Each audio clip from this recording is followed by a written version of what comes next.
Like VaSilly Fisk, and I've been consulting the tarot cards. Now, we just heard a song. I can't play too many songs because YouTube doesn't like it. So the last song I was listening to is Paul McCartney and Wings, Coming Up Like a Flower.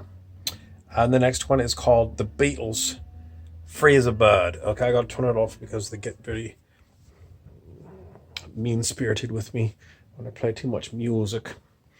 Now, this is what I've done. I've consulted with the tarot cards. I had quite a few. And let's see what I've got here now. So we got... Keeps going dark. Okay, we had Coming Up Like a Flower. So it's spring. Spring. I'm thinking of daffodils coming up in the spring. So it's renewal. Okay, so other things that come up from the cards. Innovation. Thor. So I've got a friend who likes to go by Loki, and obviously I'm Thor. Star seeds.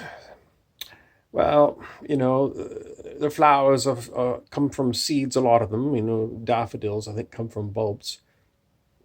But star seeds are souls, beings that came from other star systems to come to planet Gaia to raise the vibration, the frequency, to bring heavenly light here.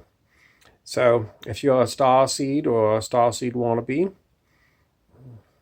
you should listen to what I've got to say. Innovation, new ideas. You're under the influence of the Queen of Diamonds. Queen of Diamonds, she's a very odd duck. She's not staid. She's a libertine, and she wants you to throw yourself into something that you might be too prudish to do. All right, so then we had Thor. Thor goes around in his victory chariot. So these, like victory. Thor's celebrating. The star seeds are here.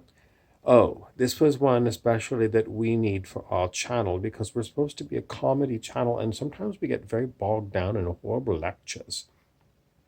Like yesterday, it was horrible, awful. Now that I look back on, what we were saying, it was just like lecture.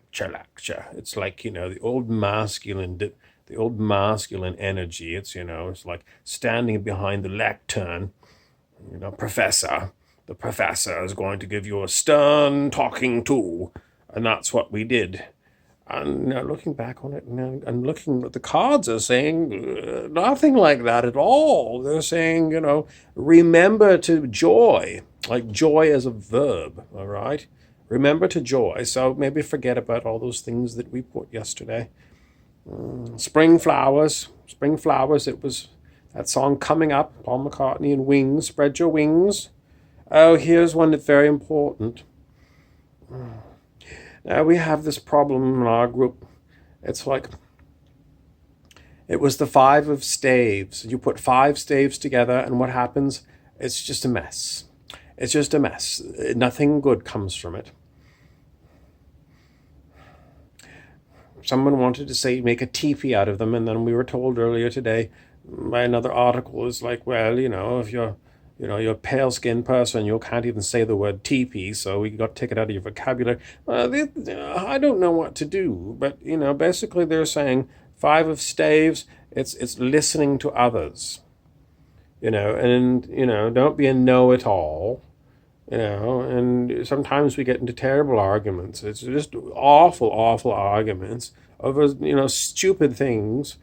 We get our noses out of joint, and it's just like, how do we get to joy when we're like fighting one another with our sticks? We want to go and battle around with our sticks as if they're lightsabers or something. We want to have a big fight or something, and I don't know, where's the joy in that?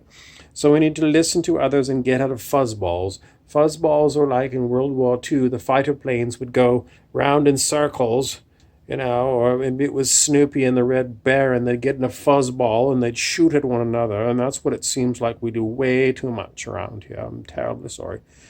So the last one we've got is work as a team, ... Work as a team, teamwork, and I know we've had lectures and lectures and lectures about us 214 Squadron, the Black Sheep, and, you know, so much chastising one another that we're lazy on one hand and drunk on the other hand, and, you know, we don't work as a team, and nobody even wants to be in the squadron, and, you know, constantly chastising, and there's no joy in being the one that has to be the colonel of the outfit and tell them all they're doing a crappy job.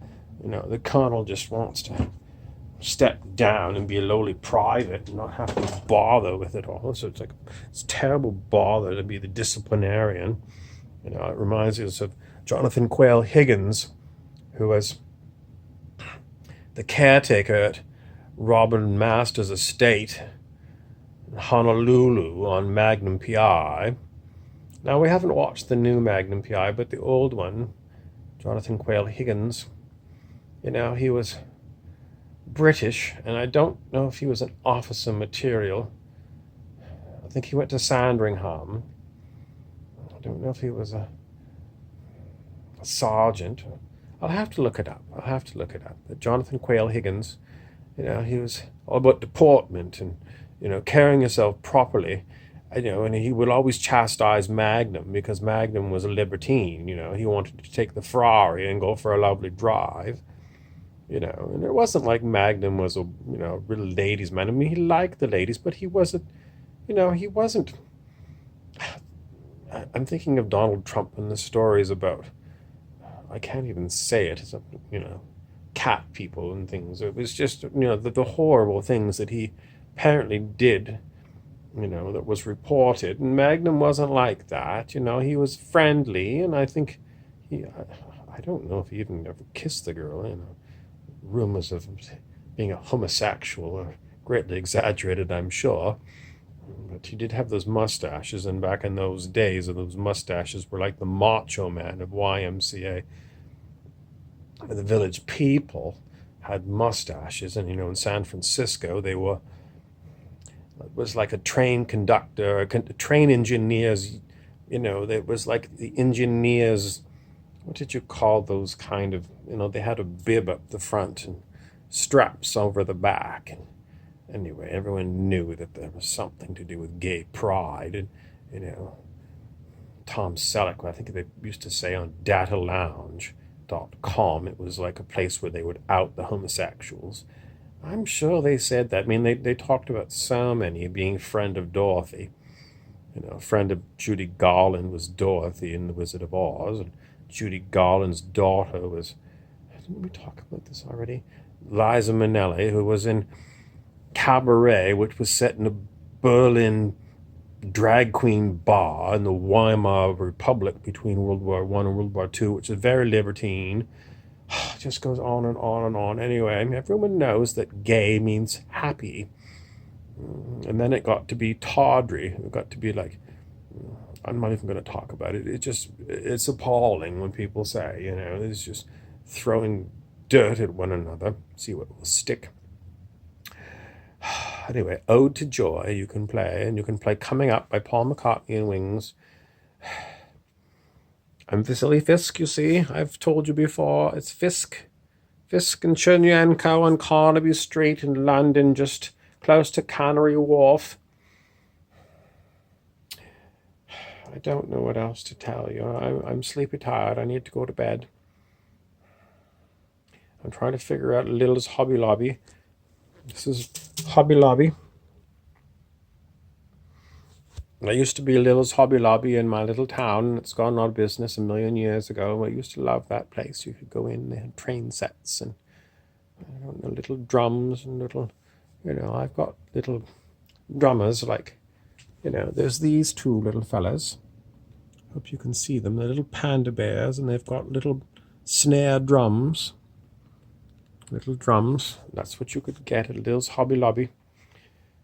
All right. Well, I got to go back to Carnaby Street. I have to write a report. Oh, my God. I've got teamwork, and I'm supposed to find joy. How am I going to find joy? I'm going to go to the cabaret. I'm going to go to the cabaret, and I'm going to get a drag queen to sing me a song. And I'll report to you another day. VaSilly Fisk. VaSilly Fisk. Fisk and Chernyenko, Metaphysical Detectives. Defectives. I said defectives. We're detectives. We're defectives. Oh my goodness. Cheerio.